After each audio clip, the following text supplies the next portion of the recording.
DETV News is sponsored by Newcastle County Government.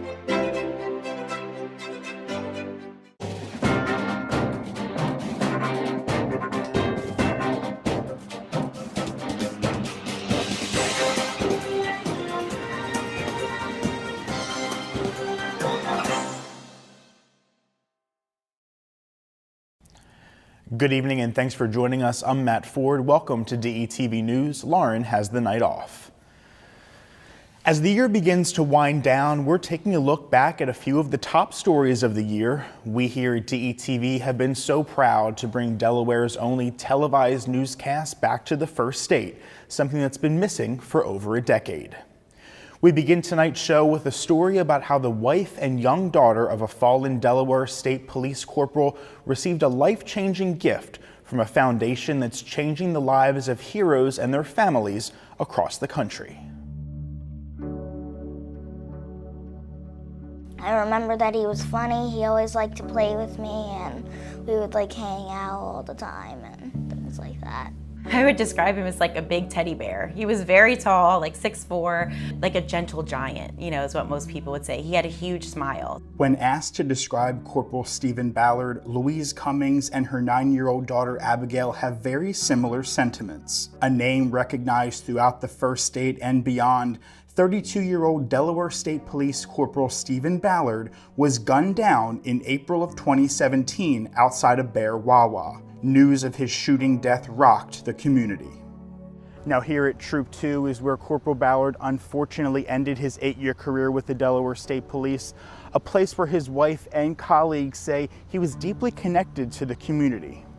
More than 1,000 members of law enforcement traveled from across the country to pay their respects to the Ballard family, and at least another 700 officers from Delaware attended services at the Chase Center on the riverfront. Fast forward to earlier this year, his wife received a surprising phone call from a national organization called Tunnel to Towers.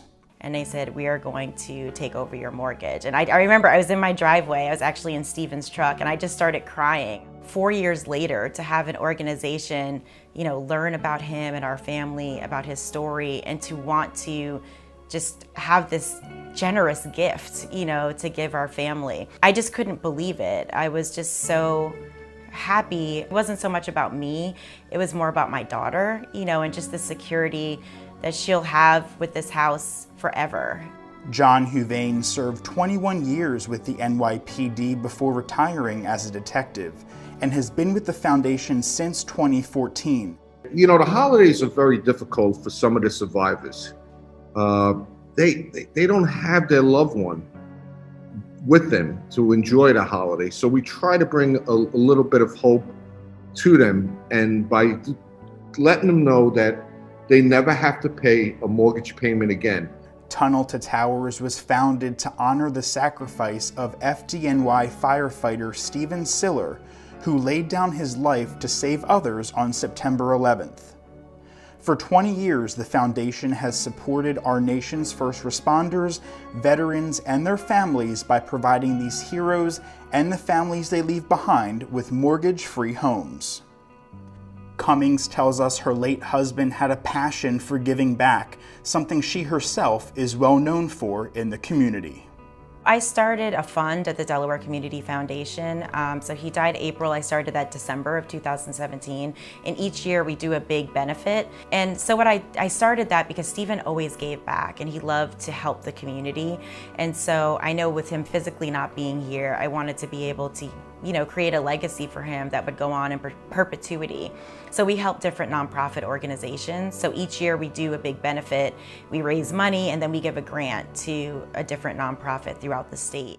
Tunnel to Towers Delmarva held fundraising events earlier this year to honor Corporal Ballard. Back in September, the group held the first annual Let Us Do Good Ball at the Fort Miles Museum in Cape Henlopen State Park. The event included a presentation honoring military and first responders lost in the line of duty, as well as a special presentation from the Delaware State Police Honor Guard. The group also held its third annual 5K run and walk, also at Cape Henlopen State Park, to honor the 343 firefighters killed on 9/11. Still to come tonight, Delaware drivers who pass buses with their flashing red lights may be facing tougher penalties. Find out just what those penalties may be. Plus, we're shedding light on a law that works to encourage better behavior online and shields our youth from cyberbullying. Stay with us. You're watching DETV News. We'll be right back after this break. As soon as I got here, I just felt the warm embrace of the community, man. Like, what y'all got going on is wonderful. And no wonder y'all called the work group, because y'all putting that work in. For real, seriously, y'all getting the work done. We are committed to creating the best Riverside we can with the community, for the community.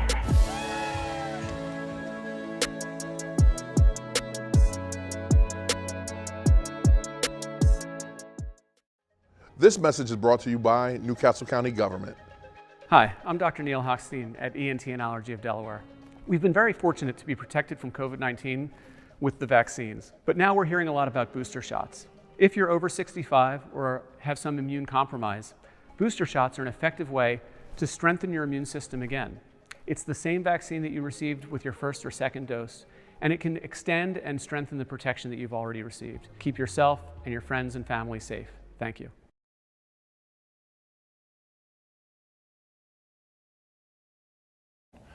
Welcome back to DETV News Year in Review.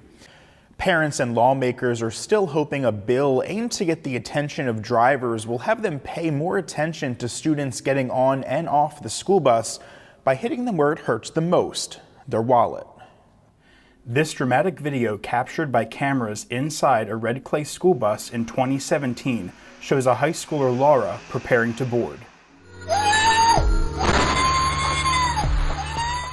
Red Clay Assistant Superintendent Ted Amon says the most dangerous part of a student's school day is getting on and off the school bus.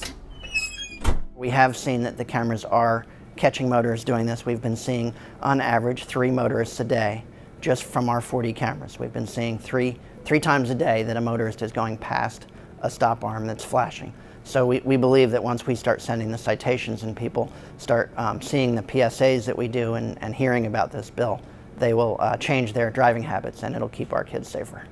As soon as Ted Amon saw the video, he sprang into action and through his research found that nearly 24 states around the country have laws that enable school districts to place cameras on school buses to catch drivers passing illegally. Delaware House Bill 120, dubbed Laura's Law, would allow footage collected from cameras on school buses to be used to issue violations to drivers who disregard traffic laws. What we're looking for after Red Clay runs the program, we see the data, see what types of fines they are accumulated.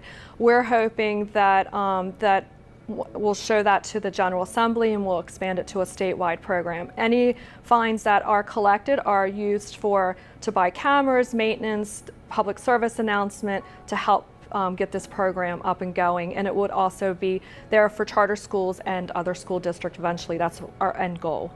Red Clay officials tell us that so far 40 of their buses are equipped with these cameras you see here, and soon they hope to have their entire fleet covered as well.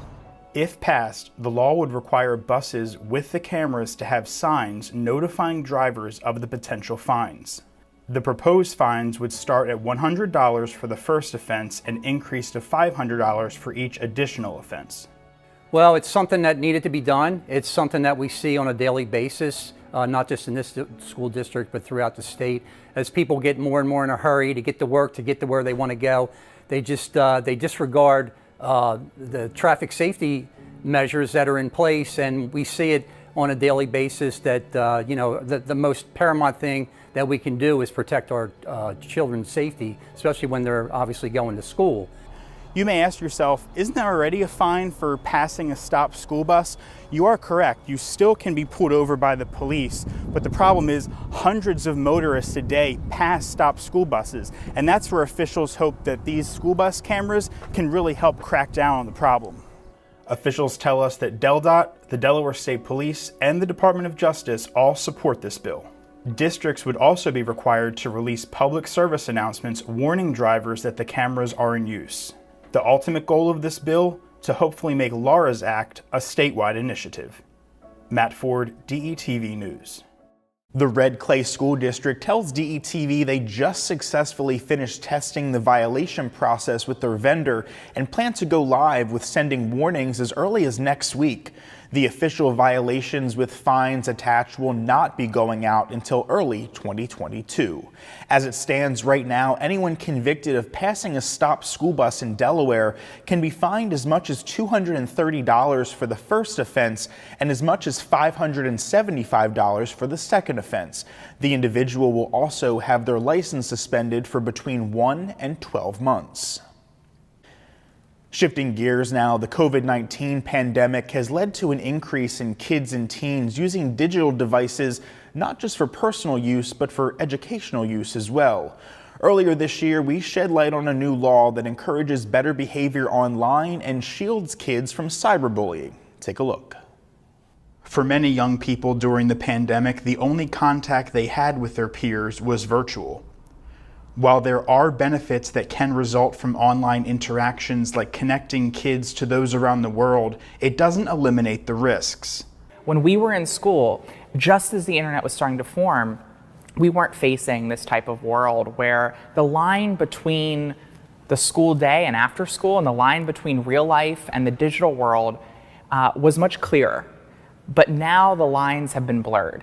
Popular apps like TikTok and Snapchat are pervasive, and the reach and influence of digital media platforms only continue to expand.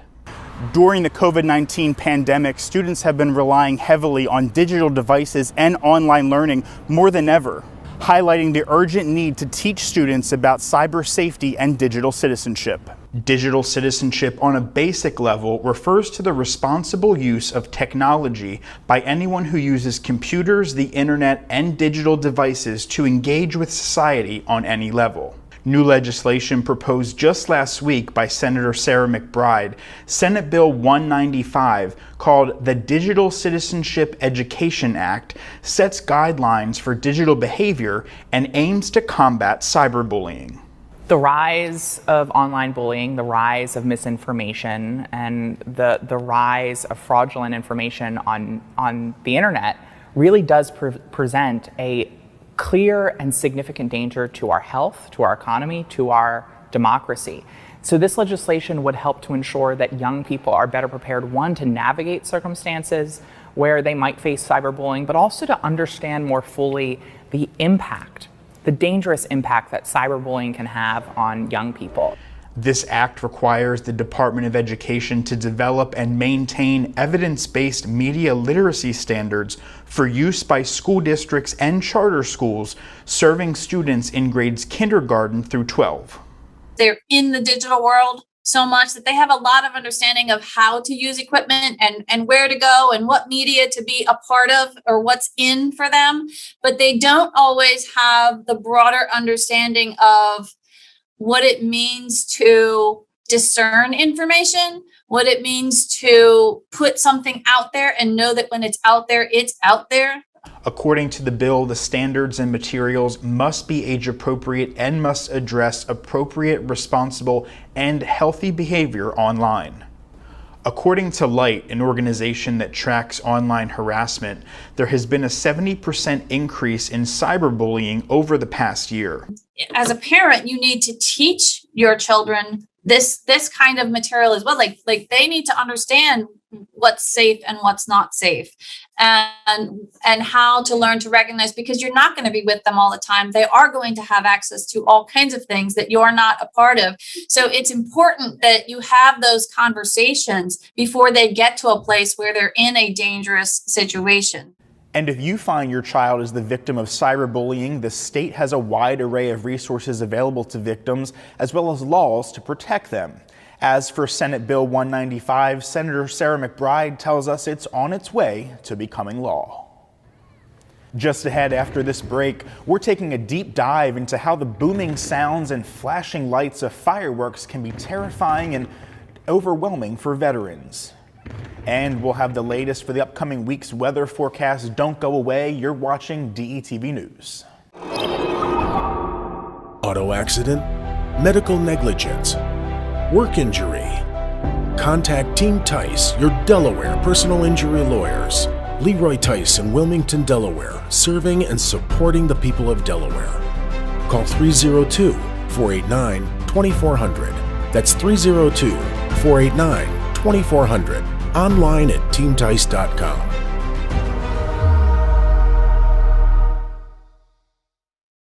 Welcome back to DETV News' Year in Review.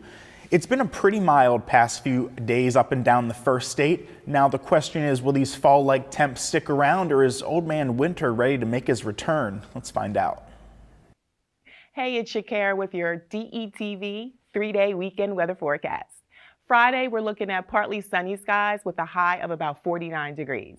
Saturday, we're looking at highs of about 54 degrees, partly cloudy, but still a great day to get out and about.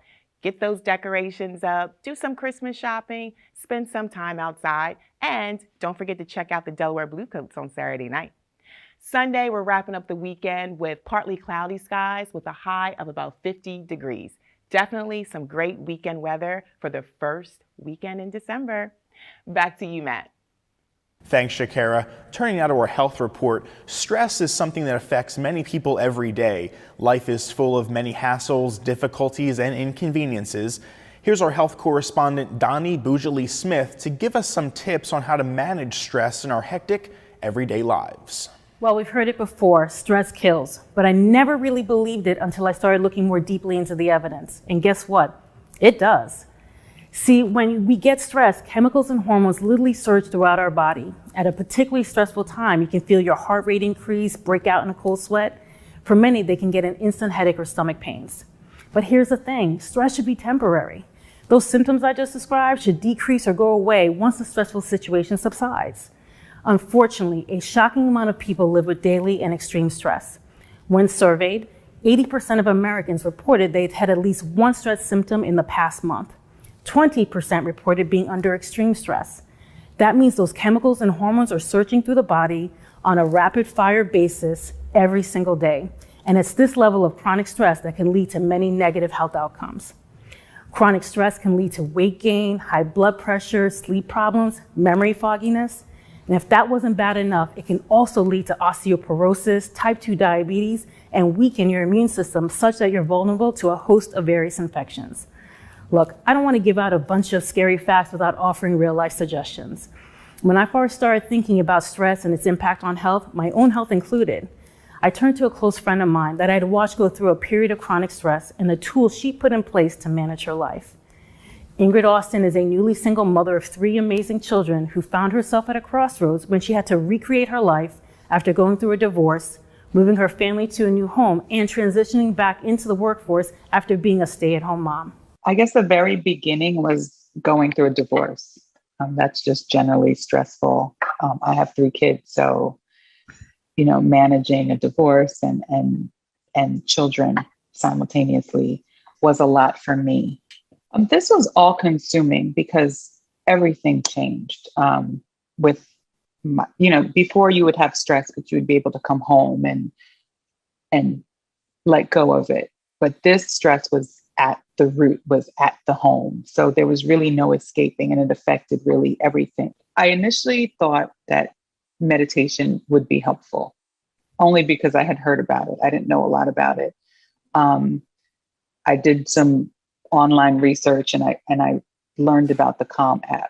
A few of the things that I took away from the meditation was just really taking a moment and slowing down, changing my perspective in that sense was really helpful. And then the other big thing I got from meditating is just really finding gratitude in things. So I started that in 2016 and I've really built a consistent yoga practice since then. But when the pandemic happened, I feel like I doubled down on it.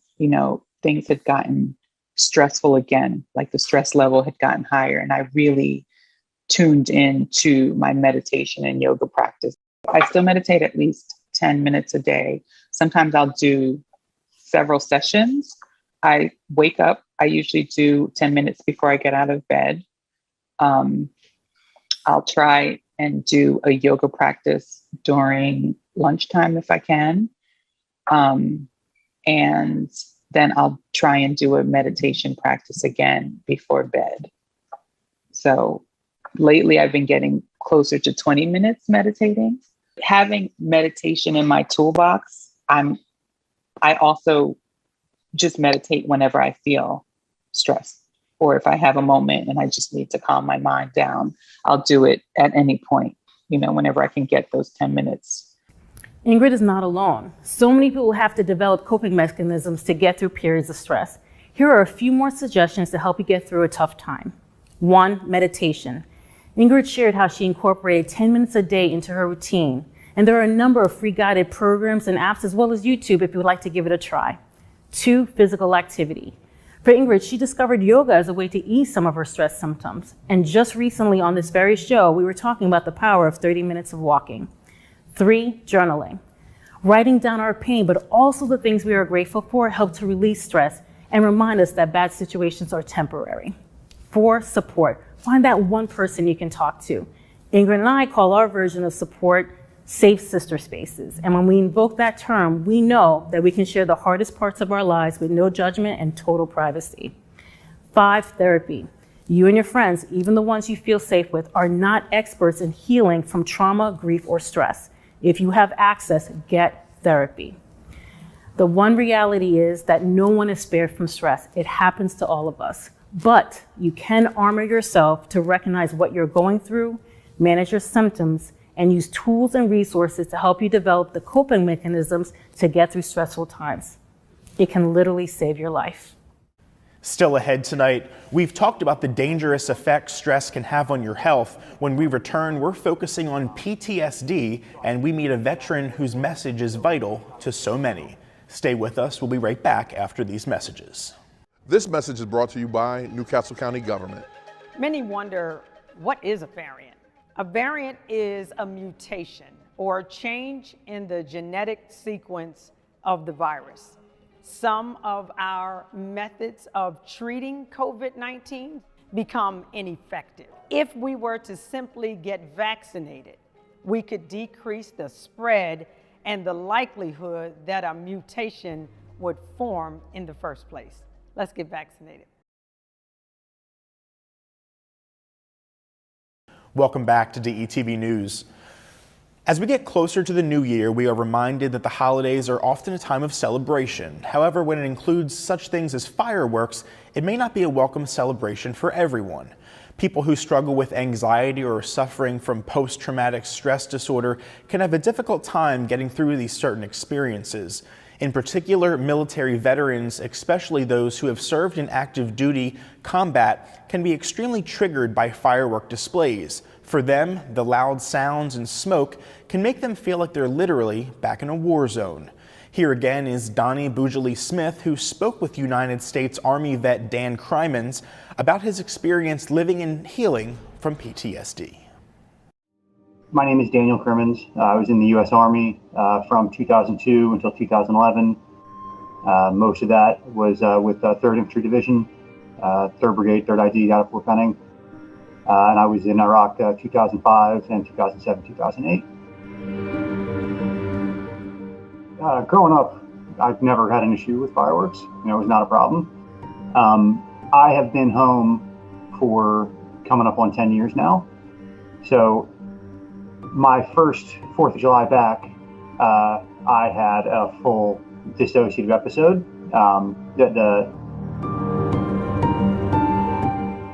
The smell is the same, the sound is the same. And that was at a 4th of July display in Columbus when I was still, before I came home. So I knew exactly what it was, and still I was overwhelmed. I've gotten better as the years have gone by, and especially for 4th of July fireworks, I know they're coming. I always jump when they first start, but when that happened, I kind of just assumed it was a one-off. I didn't really think about it. I hadn't really had an issue with panic attacks or PTSD before then. It took me a little while to get into the system and realize that I was dealing with PTSD. I don't think I didn't get diagnosed until I'd been out like 2 years out of active duty. So 2009, 2010-ish. It started as anxiety, tightness in the chest, tightness of breath, started hyperventilating. Shortly, I started smelling dust and blood, stuff that wasn't there. And we were in a parking garage watching it. And I took a knee and got down behind a wall and really just fully forgot where I was, forgot when I was. It was a very physical response. Started sweating real hard. Mouth went dry. My heart rate went up, like my chest was pounding. So it was extremely unpleasant. As far as specifically with the fireworks, mindfulness, grounding, being present, understanding that, knowing what it is. It's fireworks. It's not incoming fire. It's not gunfire. It's not a gunfight, and I'm not involved. And realizing that the anxiety that I feel during fireworks is unpleasant, but it's okay. It's going to pass. It's not actually going to hurt me. And really, I think it's just time. It's just, it takes time to heal and readjust to living at home. Talking about it and being open about it has been like the most helpful thing for me to recover and get back to being a regular person. Some additional ideas for dealing with fireworks if they trigger you. 1, make a plan for the night. Information is available online regarding the location and time for fireworks. 2, invest in noise-canceling headphones, machines, or earplugs to block out noise or listen to music. 3, leave the area if you can. If you live too close to fireworks, consider taking a trip away from that location. 4, accept your reactions. Don't be so hard on yourself. It is normal to struggle with the disruptive noise. And as Dan mentioned, practice mindfulness techniques and grounding activities like breathing exercises and sitting with your back against the wall. 6, lastly, talk about it. Your support network will be happy to help you through the event. If you are a veteran struggling with PTSD, Dan highly recommends utilizing the mental health resources available through Veteran Affairs. Ongoing therapy, inpatient or outpatient services, as well as other resources can make recovery possible. Speaking for myself, I was deeply moved to hear Dan's firsthand experience with PTSD and want to thank him for his transparency and vulnerability during our conversation. Whether you are aware of it or not, it is highly likely you have a neighbor that is a veteran or a person struggling privately with PTSD or anxiety. I hope everyone will be more considerate and kinder to each other this weekend and in the future. Well, that wraps up part 1 of our year in review. Thanks for joining us. DETV News continues next week with an all-new episode of our Everyday Angels series on Tuesday. And of course, next Thursday, Lauren Wilson and I will see you right back here for the week's top headlines across Delaware. Thanks for watching DETV News. Be sure to check out DETV all across social media. Stay well, and we'll see you next time.